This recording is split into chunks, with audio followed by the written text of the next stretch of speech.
ഇവിടുത്തെ കാഴ്ചകളൊക്കെ ഒരു റീലിലോ ഒരു വീഡിയോയിലോ ഒതുങ്ങുന്നതല്ല. അതുകൊണ്ട് എത്രയും വേഗം ഇങ്ങോട്ട് വരിക.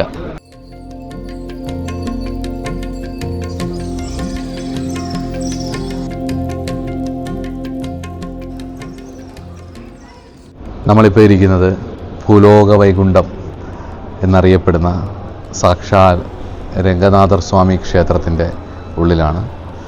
108 വിഷ്ണു തിരുപ്പതികളിൽ വളരെ പ്രധാനപ്പെട്ട ഒരു തിരുപ്പതിയായിട്ടുള്ള ഈ ക്ഷേത്രം ഭാരതഭൂമിയിലെ മണിപൂരക ചക്രമാണെന്ന് പറയുന്നു.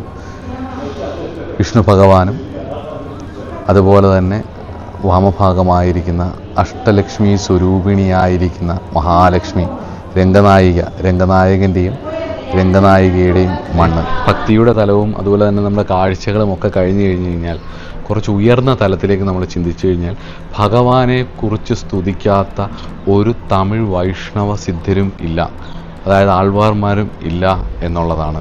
അതുപോലെ തന്നെ ഓരോ കാലഘട്ടത്തിലും ഭാരതഭൂമിയിൽ മൂല്യച്യുതി വരുമ്പം, ധർമ്മത്തിന് ച്യുതി വരുമ്പം ഭഗവാൻ ഓരോ രൂപത്തിൽ അവതരിക്കും ഗുരുക്കന്മാരായിട്ട്. അങ്ങനെ അവതരിച്ച ഒരു മഹാഗുരുവായിട്ടുള്ള രാമാനുജ ആചാര്യരുടെ സമാധി സ്ഥലവും ശ്രീരംഗത്താണ്. മഹാഭാരതത്തിൽ അർജുനൻ ഉലുപി എന്ന് പറയുന്ന നാഗകന്യയെ കല്യാണം കഴിച്ച ശേഷം വിവിധ ക്ഷേത്രങ്ങൾ ദർശനം നടത്തുന്നതായിട്ട് പറയുന്നുണ്ട്.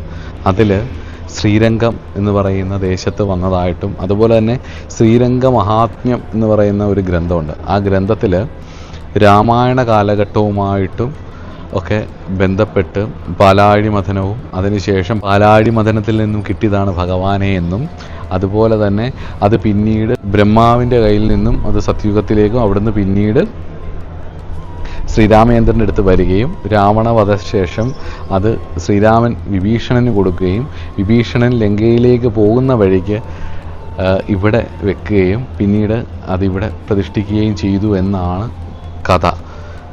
എന്തു തന്നെയായാലും ഭാരതത്തിൽ ഒരുപാട് വിഷ്ണു ക്ഷേത്രങ്ങളുണ്ട്.